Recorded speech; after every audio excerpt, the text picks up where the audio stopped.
اعوذ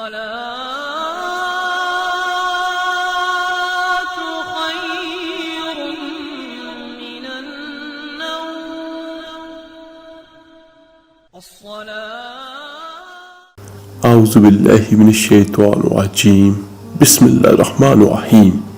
شروع کرتا ہوں اللہ تعالیٰ کے ببرکت نام سے جو بہت مہربان اور نہایت رحم کرنے والا ہے۔ السلام علیکم ورحمۃ اللہ وبرکاتہ۔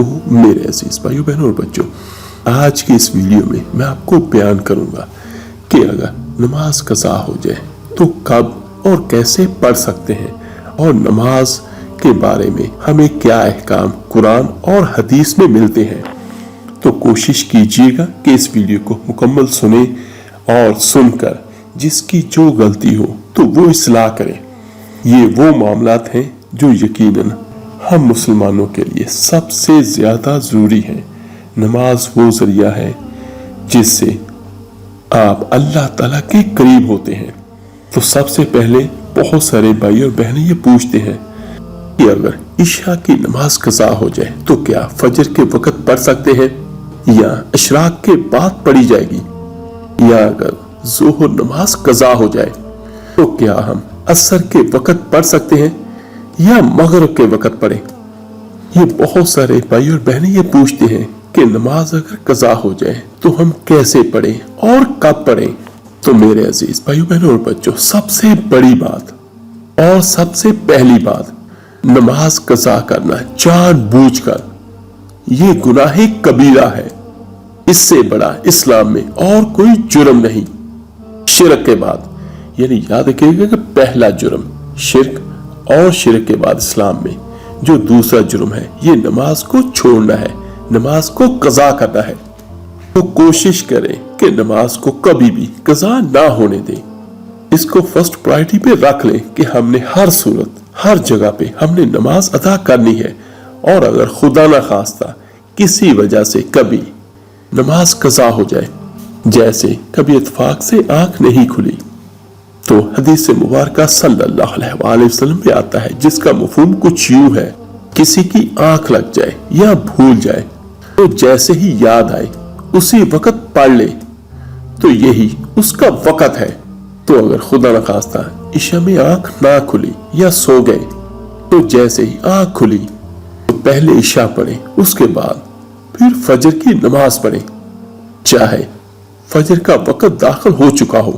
یہی حکم ہے، اور یہی حکم ظہر کے بارے میں ہے کہ جیسے ہی آپ کو یاد آتا ہے تو عصر سے پہلے آپ ظہر کی نماز پڑھیں گے، اس کے بعد پھر آپ عصر کی نماز پڑھیں گے۔ اور نماز قضا کے بارے میں میں آپ کو حدیث مبارکہ صلی اللہ علیہ وآلہ وسلم جو بیان کی ہے اس کے بارے میں بھی میں آپ کو بیان کر دیتا ہوں۔ یہ صحیح مسلم کی حدیث نمبر 1569 ہے۔ تو اس میں جو الفاظ ہمیں ملتے ہیں ان کا کم و بیش ترجمہ یہی ہے، جب تم میں سے کوئی شخص نماز سے سو جائے یا غفلت کی وجہ سے چھوڑ دے تو جب بھی اسے یاد آئے وہ نماز پڑھے، کیونکہ اللہ تعالیٰ نے فرمایا ہے کہ میری یاد آنے پر نماز قائم کرو۔ صحیح مسلم حدیث نمبر 1569۔ اور اس کے بارے میں بھی میں آپ کو بیان کرتا ہوں۔ میرے عزیز بھائیو بہنوں اور بچوں، فرض نماز کبھی نہ چھوڑیں۔ اللہ تعالیٰ نے روزے میں گنجائش رکھی ہے، اگر بیمار ہو تو چھوڑ سکتے ہیں، اگر مسافر ہیں تو چھوڑ سکتے ہیں، بعد میں رکھ لیں، اور اگر خدا نہ خواستہ اتنے زیادہ بیمار ہو کہ نہیں رکھ سکتے تو معاف، یا آپ اس کا فدیہ ادا کر دیں۔ اور اس کے بارے میں ایک اور کہ اگر زکوٰۃ آج فرض ہوئی، آج دے دو، کل دے دو، پرسوں دے دو، اگلے مہینے دے دو، سال میں جب مرضی آپ زکوٰۃ ادا کر سکتے ہیں۔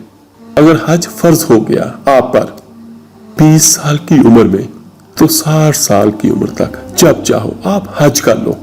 لیکن تو اس میں ہے کیا کہ جب بھی اللہ تعالیٰ آپ کو ہمت دے تو آپ حج لازمی ادا کریں۔ یعنی اس میں یہ ہے کہ آپ اگلے سال یا جب بھی آپ چاہیں آپ حج کر سکتے ہیں، لیکن موت سے پہلے آپ کو حج کرنا ہوگا جب حج آپ پر فرض ہوا۔ لیکن میرے بھائیوں، جب نماز کا ٹائم ہوا، جب نماز کا وقت ہو گیا تو پھر نماز کو نہیں چھوڑ سکتے، نماز آپ کو پڑھنی ہوگی، اور وہ بھی اپنے وقت پر، سب سے افضل نماز وہی ہے جو آپ وقت پر ادا کرتے ہیں۔ تو یہ ساری میرے سننے والے بھائیوں اور بہنوں سے گزارش ہے کہ نماز کبھی نہ چھوڑیں۔ جب تک آپ سجدے میں سر رکھتے رہو گے اللہ تعالیٰ کی رحمتیں آپ پر نازل ہوتی رہیں گی، اور ہر وقت آپ اللہ کی نظروں میں رہو گے، اور ہر وقت محبت کی نظریں آپ کا طواف کریں گی۔ اگر خدا نہ خواستہ کبھی قضا ہو جائے، کبھی سفر میں یا کسی اور مجبوری کی وجہ سے، تو اس کی قضا لازمی دیں۔ رات کو جب آپ سوئیں تو آپ کی 5 نمازیں مکمل ہو سونے سے پہلے پہلے، اور باقی اگر کوئی جان بوجھ کے، اور اگر باقی خدا نہ خواستہ ویسے کوئی غلطی ہوگی تو اللہ تعالیٰ معاف کرنے والا ہے۔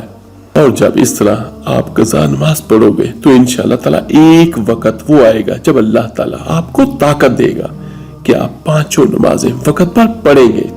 اور یہاں پر ایک اور بات بھی میں کلیئر کر دیتا ہوں۔ بہت سارے بھائی اور بہنیں مجھ سے پوچھتے ہیں کمنٹس میں کہ جب ہم کوئی وظائف کرتے ہیں، عملیات کرتے ہیں، تو ہماری 2 نمازیں چھوٹ گئیں، یا ہماری 1 نماز نہیں پڑھی جاتی، یا ہماری کچھ زیادہ چھوٹ گئی، کسی کی کم ہو گئی، تو وہ مجھ سے کہتے ہیں کہ ہمارا وظیفہ اثر کرے گا یا نہیں کرے گا۔ تو میرے عزیز بھائیو بہنوں اور بچوں، اصل میں جب آپ نماز پڑھتے ہیں تو آپ کا تعلق اللہ کے ساتھ بہترین ہوتا ہے، اور اس کی برکت کی وجہ سے، پھر سن لیں، نماز کی برکت کی وجہ سے ہمارا وہ عمل یا وہ وظیفہ بہت جلد اللہ تعالیٰ کی بارگاہ میں قبول ہوتا ہے۔ کوئی بھی فیصلہ اللہ نے کرنا ہے، کوئی بھی حکم اللہ کی طرف سے ہوگا، ہم اپنے طور پہ کچھ بھی نہیں کر سکتے۔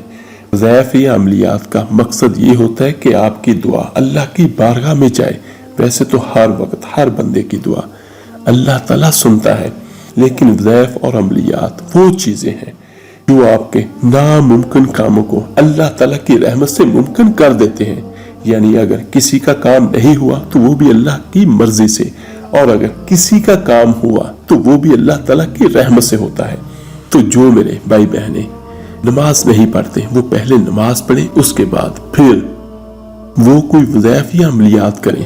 وظائف عملیات اپنی جگہ پر، لیکن نماز سب سے بڑی چیز ہے اور سب سے پہلی چیز ہے، کیونکہ جو بھی ہماری حاجت ہوتی ہے یا جو بھی ہماری خواہش ہوتی ہے وہ اللہ تعالیٰ ہی اپنی رحمت سے پوری کرتا ہے۔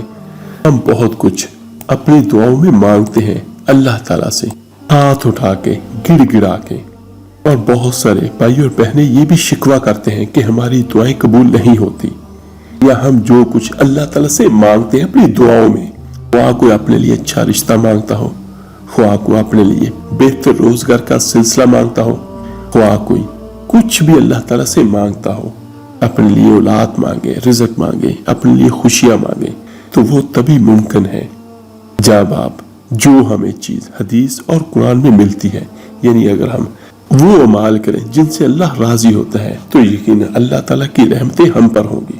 کوشش کریں ہر میرا بھائی، ہر میری بہن، سب سے پہلے نماز پڑھیں، اس کے بعد باقی جتنے بھی عملیات ہیں یا جو کچھ بھی آپ نے کرنا ہے۔